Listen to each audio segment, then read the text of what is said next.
Então, o direito penal não é a régua educadora da sociedade. A gente não vai resolver a sociedade com o direito penal.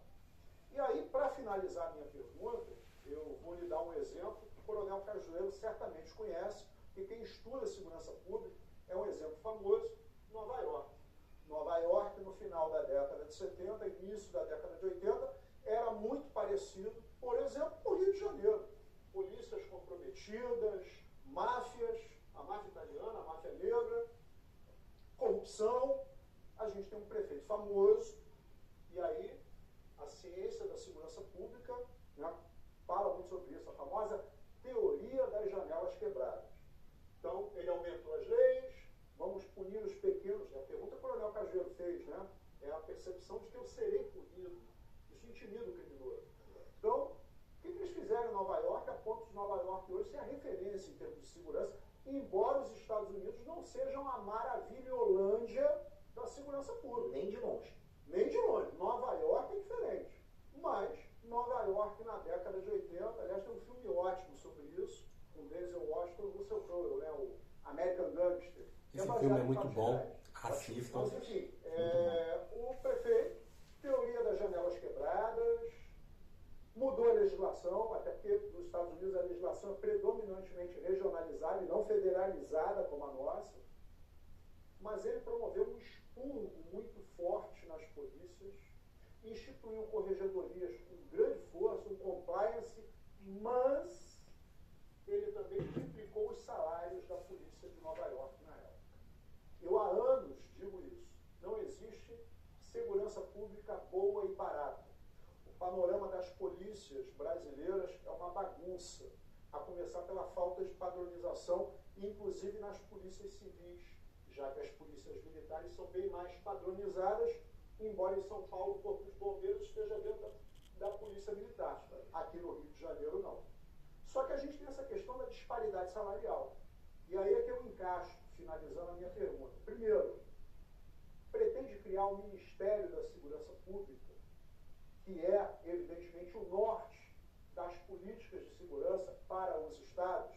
Segundo, se eleito com o Ministério da Segurança Pública, pretende chamar os governadores do estado para um grande consenso nacional para, por exemplo, padronizar polícias, padronizar procedimentos, elevar os salários, tornando a profissão, que é tremendamente arriscada. Eu não vou usar a pergunta que eu tenho certeza que o Coronel Cajueiro daqui a pouco vai fazer, mas a grande realidade é a seguinte: eu aqui no Rio de Janeiro ganho bem mais do que os policiais civis do seu estado, que também tem sérios problemas de segurança pública.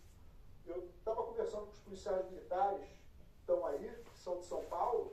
A progressão funcional na Polícia Militar do Rio é bem melhor do que na Polícia Militar de São Paulo. Então isso tudo impacta e muito na segurança pública, candidato, porque é muito fácil, com todo o respeito, eu não vou entrar no mérito da constitucionalidade de instituir pena de morte. Pelo que eu entendi, o senhor, se eleito for, pretende convocar uma Assembleia Nacional Constituinte. Mas aí a gente tem teoria da vedação do retrocesso da Constituição. Mas o tema aqui não é direito, é segurança pública. À luz da segurança pública, será que a gente precisa de mais leis penais, de endurecimento de mais leis penais, ou a gente precisa mudar profundamente o modelo persecutório criminal e as polícias que nós temos? Cara, aqui eu quero responder essa pergunta antes do Renan responder. Porque isso eu acho que é quase que um consenso unânime, eu acho que na sociedade como um todo, que o problema do Brasil não é sobre ter mais leis. A gente tem uma Constituição hoje que legisla sobre tudo, que fala sobre tudo. Então, a questão que fica é que, ou a impressão que fica, é que nós não precisamos de mais leis. Nós não precisamos de uma lei que diga mais isso, mais aquilo, ou menos isso, ou menos aquilo. O que nós precisamos é de mudar a nossa doutrina. O que nós precisamos é de mudar a nossa cultura. E para fazer isso, a gente precisa convocar uma nova Assembleia Constituinte, reformar as estruturas do Estado e, obviamente, criar determinadas legislações.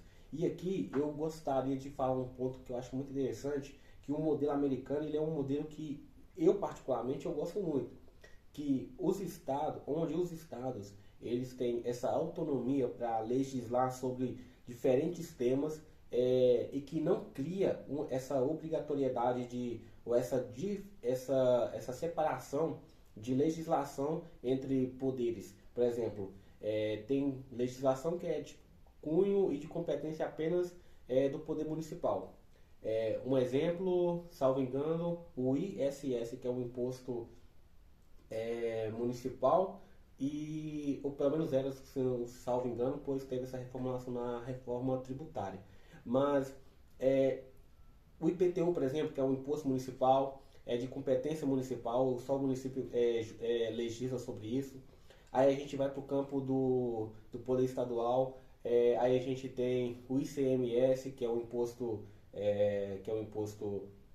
estadual, e aí a gente tem outras esferas também, por exemplo, a gente tem as polícias estaduais, que também é de competência do Estado, só que determinadas alterações ou modificações nas polícias, por exemplo, é de competência mista.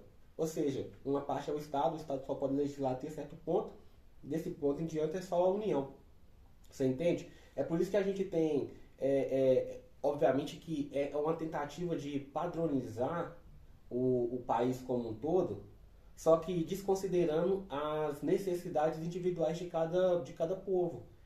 Cara, é muito simples você olhar para o Brasil e ver que o Brasil é um país de dimensões continentais. Não dá para ser tudo igual. Não dá para ser tudo igual lá no sul, no sudeste, no centro-oeste, ou no norte ou no nordeste. Não dá para ser tudo igual. É igual, por exemplo, aqui a gente tem uma treta acontecendo agora aqui em Minas, que é sobre escolas cívicos militares. É uma vontade popular, não 100% obviamente, mas isso é uma democracia, obviamente tem oposição. Mas a gente tem uma vontade popular para a implementação de escolas cívico-militares e a gente tem também a vontade do governo. A gente tem um governador atual que é o Matheus Simões, que ele tem vontade, ele tem essa vontade política de implementar essas escolas. Então uma parte da sociedade ela entende que é importante. Só que o Tribunal de Contas barrou a implementação do modelo das escolas cívico-militares e isso foi parar no Tribunal de Justiça do Estado e chegou lá o Tribunal de Justiça manteve a decisão do Tribunal de Contas de barrar as escolas e definiu que deveria desfazer as que já estavam implementadas, enfim, eu não li a decisão toda, mas enfim, aí você percebe que, olha como o Brasil é tão complicado, sabe? Isso acaba esbarrando, uma decisão política, ela sempre acaba voltando, esbarrando na vontade de um juiz, cara. Isso é absurdo, entende? Então a gente precisa sim de uma convocação, de uma nova Assembleia Constituinte, só que aqui eu repito, a gente precisa de uma Assembleia Constituinte, mas a gente precisa também de reformular o Congresso Nacional. Não dá para fazer com essa legislatura que está entrando agora, essa que já está agora nessa legislatura atual, e nem na próxima que vai entrar, a gente não consegue, ou não seria pelo menos recomendável fazer uma convocação para uma nova Assembleia Constituinte. A gente precisaria fazer como El Salvador fez. O Renan vai falar mais tarde, depois, sobre esses assuntos, sobre grandes vitórias, de ter vitórias, para que o povo possa confiar nele, para que assim ele possa convocar uma Assembleia Constituinte. Eu me adianto e falo sobre esse ponto, é o seguinte, em relação a esse ponto, eu acredito que é muito, muito, muito mais importante você obter essas grandes vitórias para que você troque o Congresso Nacional, ou seja, você domina o Congresso Nacional com um percentual maior de deputados, perdão, para que você então possa implementar essas medidas de forma mais graduais e a partir daí você fazer aquilo que é realmente um anseio da população, porque como a gente tem hoje uma briga muito forte pelos interesses pessoais desses deputados e senadores lá no Congresso Nacional, a gente dependeria de ter deputados e senadores que pensassem sobre as necessidades do povo.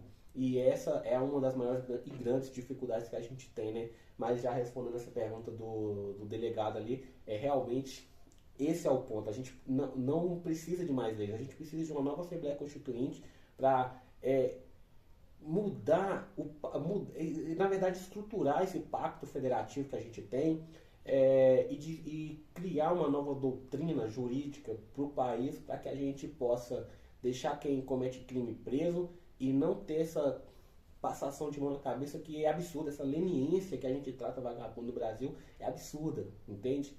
E é isso. Agora vamos deixar o homem falar, né? Usar exemplo que foi feito em Nova York. Bom, não é uma pergunta, é uma super pergunta, é um tratado que eu recebi aqui, mas vamos lá, vamos fazer igual o Jack Stripador, vamos por pedacinhos, né? Então vamos lá, primeira coisa, eu concordo que não está restrito à LED e a infiltração do crime organizado está em várias instâncias, em vários estados de maneiras muito diferentes. E o privilégio que eu tive de viajar pelo Brasil para entender muito como funciona em cada lugar, cada tipo de infiltração. Vamos lá, outro ponto que você colocou que para mim é fundamental, você fala assim, não é só a questão das leis penais que resolve. Óbvio que não, porque a lei, se ela não tem efetividade, ela é letra morta. A lei brasileira é letra morta, a começar pelo judiciário, que não faz uma implementação devida dela. E o inquérito policial, que não é funcional no Brasil, as carreiras, ou mesmo o acompanhamento de um processo, às vezes um policial que deveria acompanhar do começo ao fim uma determinada investigação, ele faz a primeira parte, depois vai cair num escrivão, e a coisa não anda, o Ministério Público entra por cima. É caótico o modelo de investigação nosso, e o modelo persecutório depois, e aí vem a subjetividade do juiz, que aqui o juiz ele tem a sua subjetividade. Então, como aconteceu no caso do menino Henri Borel, não, é machismo estrutural você colocar a mãe ali. Objetivamente falando, uma reforma do judiciário, que é uma reforma que a gente está propondo, ela tem que ser estritamente literalista no sentido de implementação da legislação. Matou tantos anos, tem esse agravante aqui, tantos anos, o juiz só vai cumprir aquilo. Essa subjetividade que hoje é permitida ao juiz, ela é um dos elementos que mais gera impunidade, e ela gera um elemento discricionário subjetivo que, conforme você sobe para as instâncias superiores, piora. Tanto que a boa parte daquilo que a gente chama de corrupção, que eu já estou falando agora de crime de colarinho branco, ele se vale disso, de interpretações extensivas que tribunais superiores fazem. Nós vamos precisar amarrar isso, muito, porque hoje está completamente solto, e a soltura desse processo é justamente o que mantém o sistema vivo. E aqui eu não estou falando como teórico de conspiração. Para mim, o sistema só sobrevive porque você tem uma aliança tácita entre o legislativo, o judiciário e o executivo, que permite que cada um faça negócio, tenha privilégio nas suas áreas, mas todos, vamos dizer, afrouxam a fiscalização de um sobre o outro. Então, o legislativo não vai para cima do judiciário para obrigar o judiciário a cumprir a lei como tem que ser cumprida. Vai caber ao presidente da República fazer uma reforma no judiciário. E aí entra outro elemento, que é um elemento que você citou da teoria das janelas quebradas, que eu concordo que é um elemento que não é só de aplicação de política pública, não é só papel do executivo, mas é um papel de liderança pelo exemplo, que é a questão cultural. Quem fez, a gente dá o exemplo de Giuliani, quem fez isso de verdade, criou uma nação que é muito mais impressionante que os Estados Unidos nesse departamento, é um homem que chama Lee Kuan Yew, num país chamado Singapura. Ele é o maior líder político do século XX. Ele pegou um país que era favelizado, destruído, violento, com a autoestima e com a moral corroída, porque foi humilhado pelo Japão por anos, e ele transformou essa numa das grandes nações mundiais. O que ele tinha como teto? Todo mundo falava, a pessoa em Singapura, ela é suja, ela é porca, ela é criminosa, ela não é confiável para fazer negócio. E ele acreditava que, primeiro você vem com leis e uma liderança muito firme na aplicação da lei, ou seja, o exemplo vem de cima, a lei dura e a sanção pesada vira hábito, o hábito depois se torna cultura, a ponto de você sequer conseguir distinguir no futuro que aquilo um dia foi forçado à população. A sanção, a lei dura com a aplicação e o exemplo da liderança acaba gerando um exemplo positivo. E nós no Brasil já tivemos exemplos positivos. Até os anos 90 o brasileiro não usava cinto de segurança. Até o meados dos anos 2000, todo mundo fumava dentro de qualquer espaço fechado. E veio uma lei, aquilo se tornou hábito, e depois se tornou cultura, e hoje as pessoas levam isso muito a sério. O brasileiro agora põe cinto de segurança no banco de trás. Então, nós somos capazes de criar esse processo.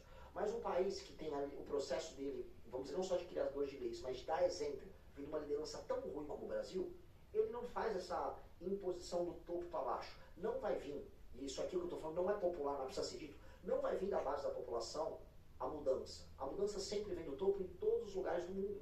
Só que uma liderança política corrompida com voto caro nunca vai fazer top-down o exemplo que precisa ser dado na população. E o que eu chamo isso de desfavelização mental do brasileiro tem a ver com o Giuliani, mas tem muito mais a ver com o que aconteceu em Singapura, que é a ideia de que as pequenas práticas antissociais do brasileiro vão precisar ser enfrentadas. O Rio tem muitos esses exemplos de a invasão do espaço alheio, é o cara com a caixinha de som dentro do ônibus, a pessoa que pula a catraca, é o cara que se apropria do espaço público da praia. Não, essa área aqui é minha, você não pode sentar nessa cadeira. É a pessoa que picha, é o cara que joga o lixo na frente da casa da outra pessoa. Esses pequenos comportamentos, eles vão ter que ser tratados como delitos. E o Estado vai ter que estar muito presente nisso. Isso vai ser criticado. Ele quer um Estado policial. Mas eu preciso criar os bons hábitos. Os bons hábitos criam os bons bairros, criam a boa cultura. E a boa cultura começa a criar ambientes que são socialmente passíveis de serem vividos. Isso vem acompanhado da mudança das leis penais. Mas isso tem que vir acompanhado de uma liderança muito boa. É uma questão de liderança. Se você não tem uma liderança que quer implementar isso, você não vai implementar. Fala do Bukele. O lance que o Bukele fez é, primeiro destruir o crime organizado, agora vai ver o que ele está transformando em São Salvador. Tirando os fios, a cidade está ficando limpa, vai jogar lixo na rua em São Salvador. Então, o exemplo que a gente tem que dar é transformar os nossos ambientes, os nossos hábitos, e criar uma cultura de civilidade. Aí esses elementos eles vão ter um efeito que uma coisa puxa a outra e ajuda a outra. E aí tem um elemento que eu te disse, o elemento cultural e o elemento de liderança, que não são necessariamente positivistas no sentido de passar a lei, mas de passar o substrato cultural que está por trás da lei, que faz a lei valer. Que é a ideia de você ter um sistema de valores comum. Hoje o brasileiro está completamente e moralmente esculhambado. E essa esculhambação vai se refletir numa sociedade mais violenta? Com certeza. O Renan, tem uma... Demorei muito. Cara, esse ponto aqui, achei muito top o que ele falou ali. Por que acontece? Você pega hoje o Brasil. Essa aqui é a opinião de um cara que votou 2 vezes no Bolsonaro, tá? Eu votei 2 vezes no Bolsonaro. Eu votei em Bolsonaro em 2018 e votei em Bolsonaro em 2022, né? Nas eleições de 2022, foi isso? Enfim. Eu votei 2 vezes no Bolsonaro. E, cara, naquele período, cara, era inquestionável que o Bolsonaro faria mudanças reais no Brasil. E eu vou te falar o seguinte. A gente teve em 2018 uma experiência muito boa, porque a gente começou a ver determinadas ações no contexto da economia, pelo menos, assim, muito importantes com o Paulo Guedes. Só que o que acontece é que é o seguinte, o Bolsonaro ele tinha em mãos o poder de não somente fazer essas pequenas mudanças, o que é muito criticado em cima do Bolsonaro e que eu também critico muito, não é sobre as coisas pontualmente boas que ele fez algumas ações muito boas, como por exemplo as ações, pelo menos indicar ministros 100% técnicos para os ministérios, que tomaram medidas muito boas. E essa foi uma das melhores coisas que ele pôde fazer. O que não acontece nos governos Lula, e a gente sabe por que não acontece. Mas o ponto central dessa discussão é que é o seguinte. O Bolsonaro ele tinha nas mãos o poder, a capacidade de fazer, por exemplo, eu vou te dar um exemplo. Bolsonaro é pró-armamentista, certo? Ele é a favor que a população tenha armas. Ele poderia simplesmente revogar trechos do Estatuto do Desarmamento e aprovar leis para complementar aquilo, e essas revogações desses trechos da lei, obviamente essas revogações passariam pelo Congresso esse que era completamente liderado pelo Bolsonaro. O PL tinha a maior bancada do Congresso Nacional, enfim. Bolsonaro era o líder absoluto, apoio popular, Congresso Nacional, tudo mais. Ele poderia ter revogado, não, obviamente, todo o trecho todo o Estatuto do Desarmamento, porque não poderia ficar vago. Mas ele poderia revogar trechos do Estatuto, aprovar leis para preencher essas revogações, e essas leis aprovadas poderiam simplesmente eliminar essa ideia de que um cidadão não pudesse ter armas. Esse é um exemplo. Por que ele não fez? Ele não era pró-armamentista? Ele não queria isso? Por que ele não fez isso? Entende? Então, existiam forças que influenciavam as decisões do Bolsonaro. Ou seja, se ele queria coisas que precisava ir mais além, então ele precisava fazer essas negociações, como por exemplo, ele precisava que o filho dele, Flávio Bolsonaro, não fosse preso, então ele precisou negociar com o STF determinadas coisas, como eu esqueci o termo aqui agora, mas o princípio, a garantia do juiz das garantias. Enfim, ele precisou negociar com o STF, que na época era presidido pelo Toffoli, esse que agora está no escândalo do Banco Master, enfim, entre outros. Então, assim, você começa a perceber que no começo o Bolsonaro parecia que ele tinha, parecia ser um homem que seguia seus ideais, ideais esses que eram compartilhados por todo o país. Só que em determinado momento, parece não, os fatos dizem isso, tá? Ele começa a se vender a fim de atender os interesses mais pessoais e escusos possíveis. Cara, quem é que vai bater no peito e dizer eu acabei com a Lava Jato porque não existe corrupção no governo mais? Quem vai fazer isso? A gente não viu o Banco Master agora. A gente não viu o escândalo do INSS com políticos envolvidos. Como que você pode querer um país melhor? Como que você pode falar assim, eu quero um país melhor, eu sou patriota, mas você quer bancar, você quer garantir, você quer pôr a mão no fogo por um cara que nem ele mesmo põe a mão no fogo por ele mesmo, entende? E esse é um ponto, porque aqui entra essa questão da liderança, porque é o seguinte, cara, o Brasil ele não precisa somente de uma figura de um presidente, a gente precisa realmente de uma liderança para levarmos o país em direção a uma reforma profunda em toda a sua estrutura. O Brasil, que é um país economicamente rico, que é um país que tem muitas possibilidades, mas que simplesmente não evolui, porque nós temos sanguessugas, nós temos um Congresso Nacional, nós temos uma classe política que nos sabota o tempo todo. Então nós precisamos de uma liderança política para desfazer esse sistema que existe. Ou seja, e aí a gente olha para o passado agora e a gente vê que Bolsonaro perdeu muitas oportunidades. Ele perdeu essas oportunidades para fazer o quê? E naquela época todo mundo enchia a boca para falar, não, isso é por causa do Flávio, isso era por causa do Flávio. Ah, ele teve que fazer isso aí por causa do Flávio. Aí hoje o Flávio Bolsonaro é a solução, cara? Pelo amor de Deus. Cara, para pensar um pouquinho. Você está sendo feito de petista. Entendeu? Você está sendo feito de petista. Para pensar sobre isso. Antigamente enchiam-se a boca para falar, não, Bolsonaro não é o culpado é o Flávio. É os filhos do Bolsonaro. Agora os filhos do Bolsonaro é a solução. Entende? A questão é essa. Eu vi um vídeo hoje, recentemente, a pessoa estava fazendo uma pergunta para o político, ela falou assim, prova que o Bolsonaro roubou, prova que o Bolsonaro roubou. Onde que está a prova? Se você voltar um pouquinho mais atrás, você vai ver que antigamente eram os petistas que falavam qual é a prova que o Lula roubou, qual é a prova que o Lula roubou. E todo mundo falava assim, tá escancarado aí, todo mundo tá vendo. Hein? Mas só que no Brasil a gente tem esse negócio, não importa a gente saber, importa a gente provar. No caso do Lula tinha provas e mais provas. No caso do Bolsonaro também tem provas. Tem provas não de que ele roubou, mas tem provas de que ele negociou com o Toffoli. Tem provas robustas de que ele negociou. E quais são essas provas? Simplesmente porque ele tinha, por exemplo, no juiz das garantias, toda a capacidade de barrar aquilo. Ele tinha o interesse também de barrar aquilo, mas mesmo assim ele não fez.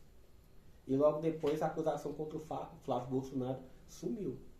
Foi arquivada. Entende? E a gente pode falar sobre vários outros pontos. Mas a questão que fica hoje não é sobre esse ponto em si.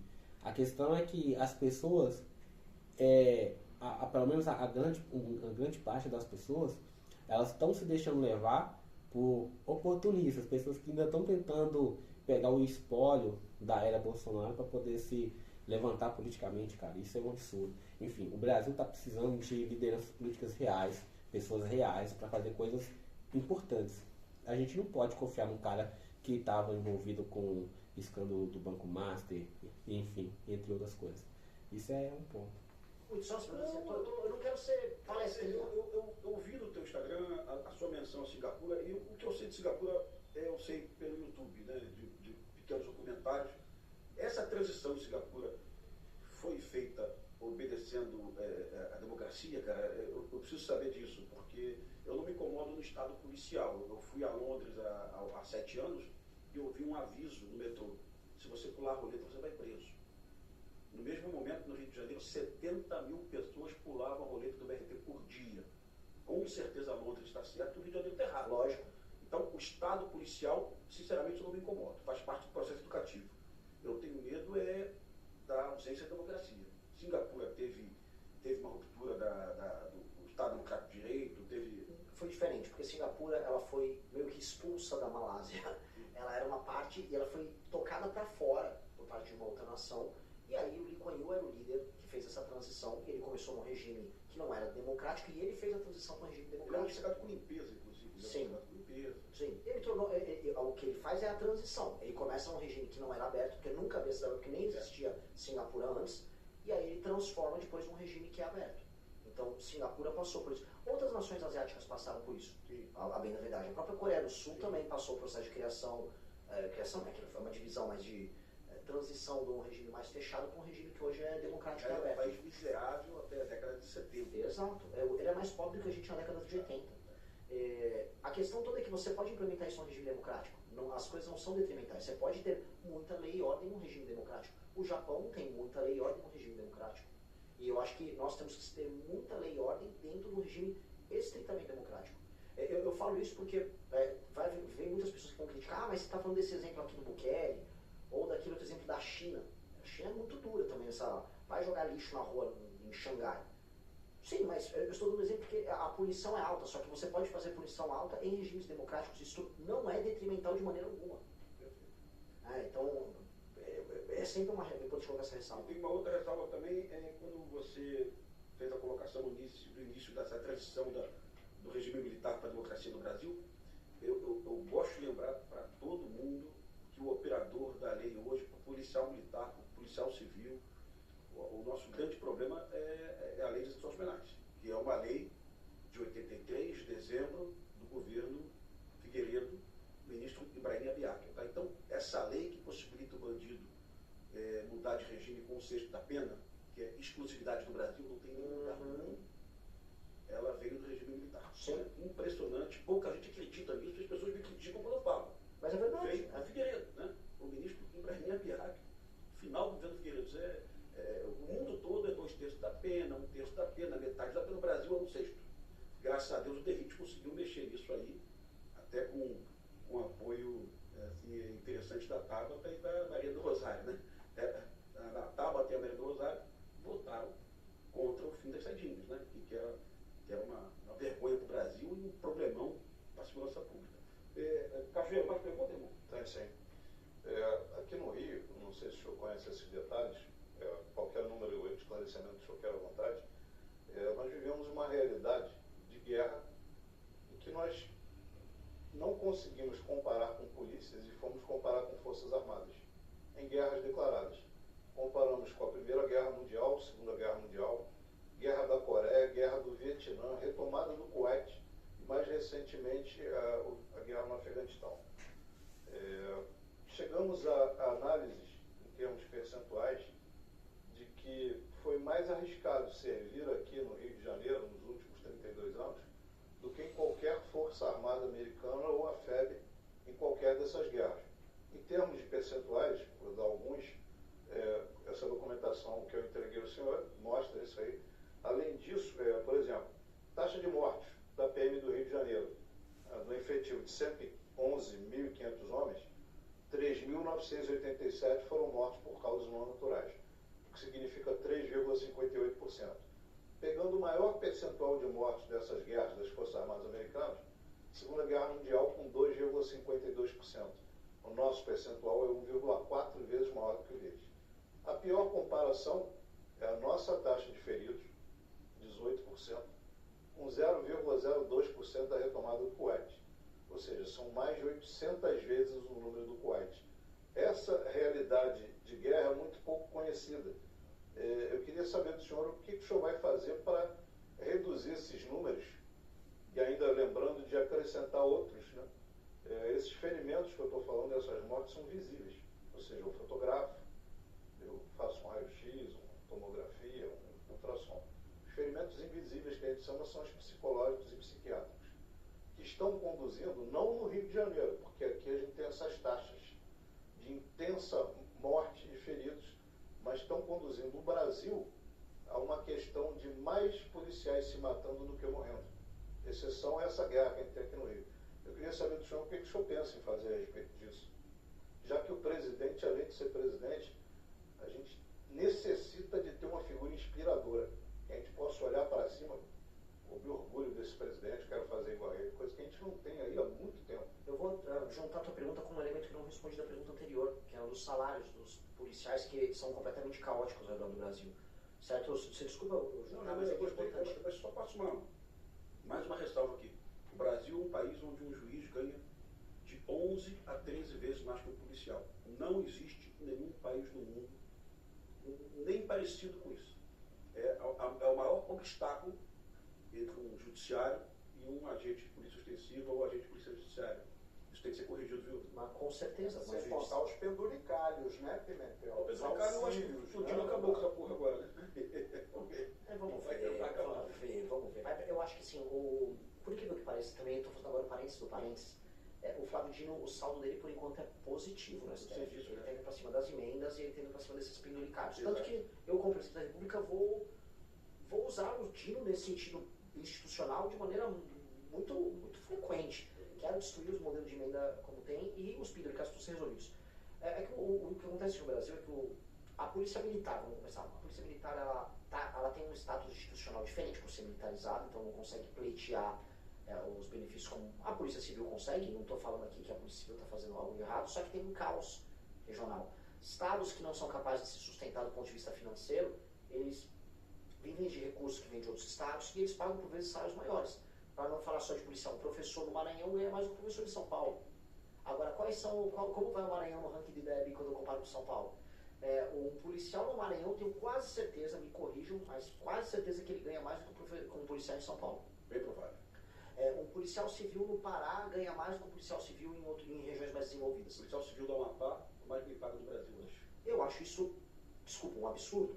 É um absurdo, é um desrespeito. Primeiro, os resultados apresentados nessas regiões, em termos de enfrentamento ao crime, são menores. Índice de mortalidade, etc., são 2. Esses estados não vivem com recursos que são extraídos da própria população por impostos. Isso vem de outros lugares do Brasil. Isso é apenas o lobby institucional de um regime oligárquico que empobrece o Estado e empobrece o Brasil e que humilha a mesma categoria em outros estados. Isso está acontecendo o tempo todo. Vai ter que normatizar isso. E tem um último ponto. O custo de vida em São Paulo, no Rio, é muito maior do que em Macapá. Então, o policial é muito mais pobre. Em São Paulo, por exemplo, o governo estadual de São Paulo, já há alguns anos, uns 15, 20 anos, adotou a política de ter muitos policiais e fazer aquele coisa de enxameamento, né, com as motos e tal. Então, eles precisam de muitos policiais com salários mais baixos. Então, o policial em São Paulo ganha muito menos. E aí tem muitos elementos, por exemplo, ele ganha menos, então ele vai morar num bairro mais humilde que é controlado pelo crime. Coisa que a gente vai precisar fazer em São Paulo e no Rio, até que eu acho que não apenas melhora a qualidade de vida, mas atentam para esse problema, é criar uma política de habitação para que o policial viva em regiões mais seguras desse processo de transição de destruição do crime organizado. Vilas militares. Exato, eu vi isso nos Estados Unidos. Tem que ser protegido, tem que tirar ele, vamos dizer, da proximidade com alguém que pode gerar dano para ele e para a família dele. E não só dano, porque quando você está convivendo com o cara que comete o crime, você começa a criar leniência com o crime, leniência com o comportamento. E você tem até a cooptação, eventualmente, de um policial para um sistema relacional criminoso. Então, precisamos fazer esse isolamento. Até uma política de habitação de crédito consignado ao salário dele, para que a pessoa consiga adquirir com um valor especial um apartamento em outro lugar. Precisamos fazer isso.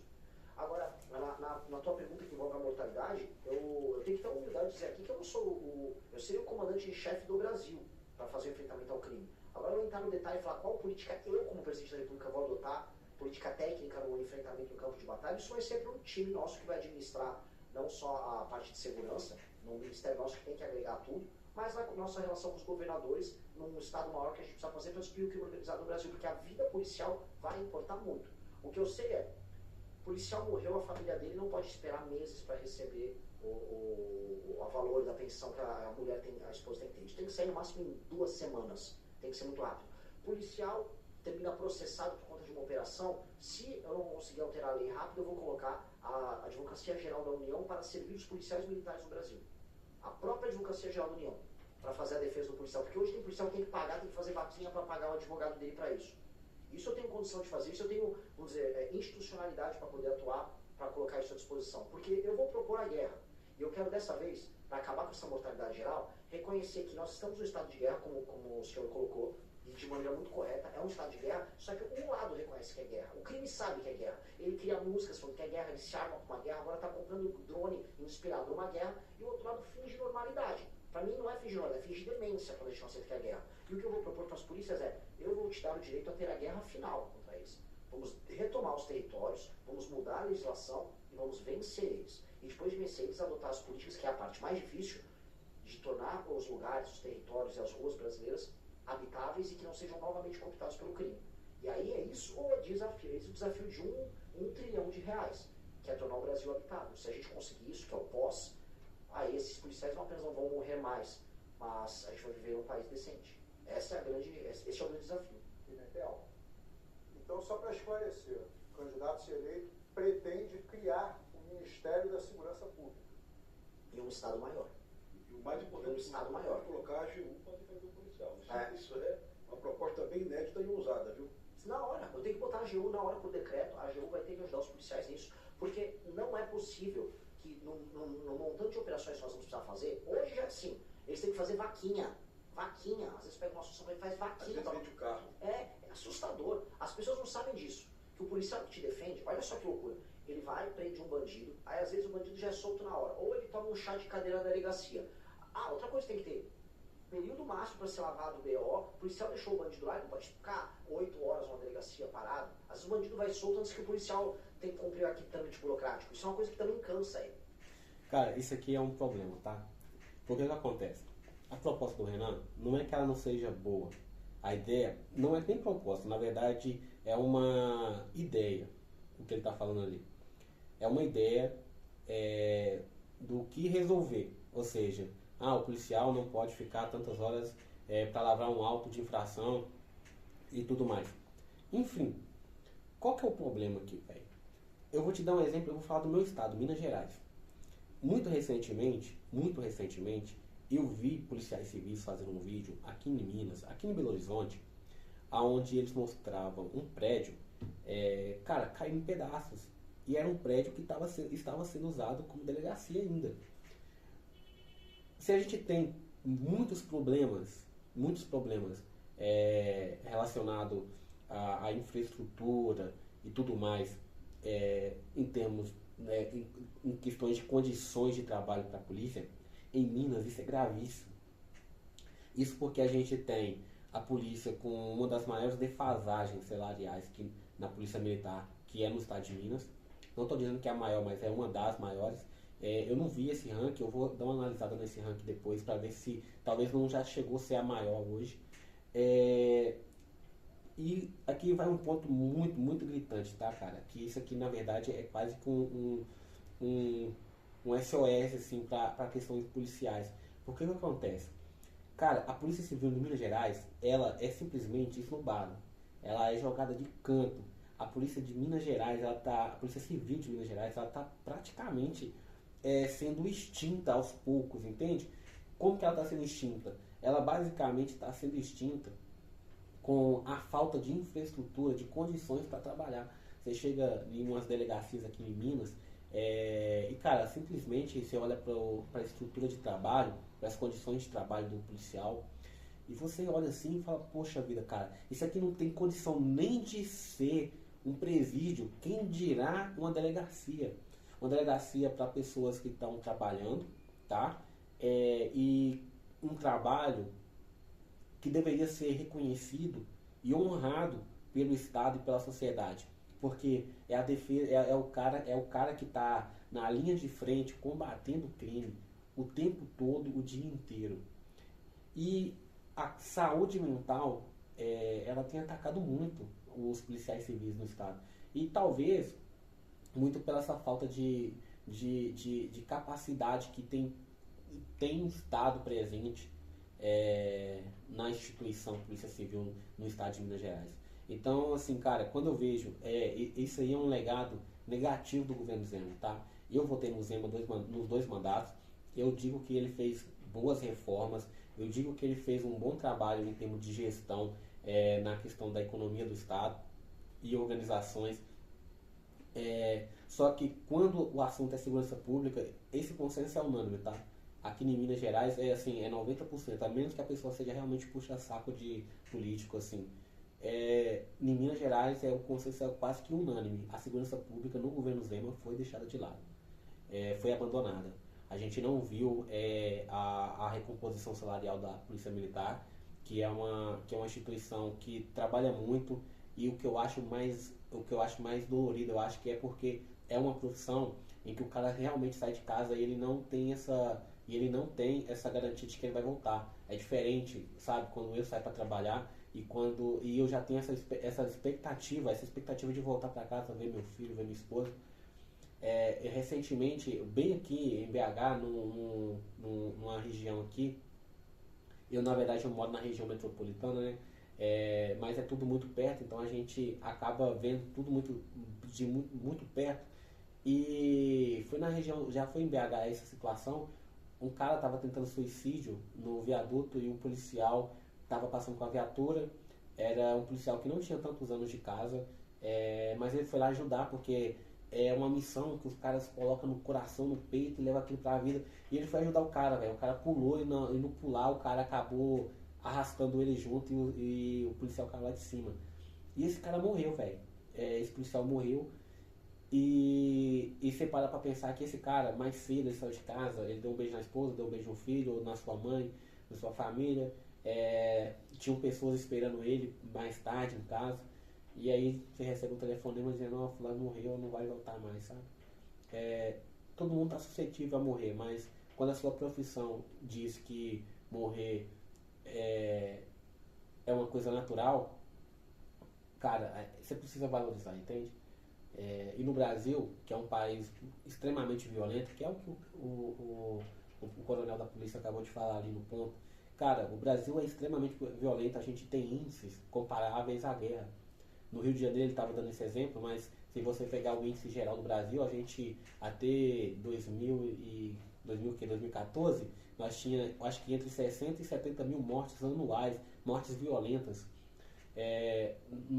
Hoje no Brasil, acho que menos de 5%, em Minas Gerais, pelo menos, é menos de 5% a resolução de crimes, de homicídio, por exemplo. Ou seja, nem consegue chegar na parte de autoria, ou seja, determinar quem foi que cometeu esse crime. Então, assim, nós temos uma crise na segurança pública muito grande, com muitos crimes, com muita violência, o tempo todo, de forma muito intensa.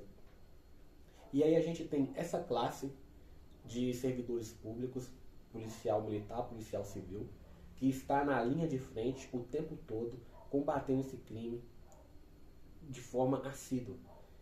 Cara, como a gente não vai valorizar essas pessoas? Então esse aqui talvez seja mais para chamar um pouco mais de atenção também, sabe? Esse vídeo, pelo menos esse trecho desse vídeo aqui é para chamar um pouco mais de atenção para as polícias do estado de Minas Gerais, que está simplesmente jogada às traças, entende? Em especial a Polícia Civil do estado de Minas Gerais, que vive em condições assim horríveis de trabalho. E é isso, assim.